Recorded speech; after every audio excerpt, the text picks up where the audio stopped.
Un 14enne, la sua ragazza di 13 anni e un 18enne si sono ritrovati lunedì sera per un saluto in via Stazione a Maerne prima di rientrare a casa.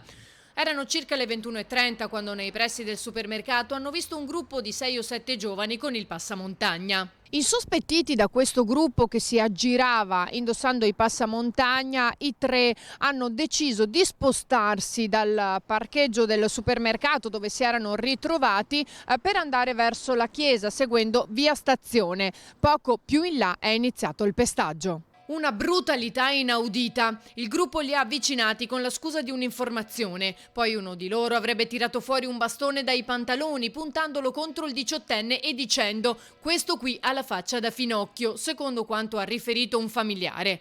Poi un altro gli avrebbe sferrato un pugno in volto, mentre alcuni tenevano fermo il 14enne al quale con un coltello hanno tagliato la tracolla del borsello con dentro il cellulare e 20 euro portandoglieli via.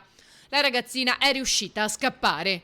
Il gruppo ha continuato a infierire sul 18enne con calci, manganellate in testa e colpi ovunque.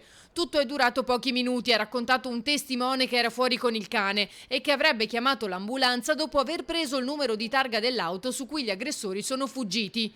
Stamane è stato ascoltato dai carabinieri che stanno indagando sulla base delle testimonianze e delle immagini delle telecamere. Incredulo il primo cittadino, secondo cui gli aggressori non risiederebbero in paese. Non posso crederci, ripeto, conosco bene il mio territorio, sono 5 anni che sono sindaco, vivo qua da 40 anni e non posso credere che dei cittadini, dei ragazzi del nostro territorio hanno fatto una cosa del genere. E cosa si sente di dire ai familiari di questo ragazzo che è stato pestato?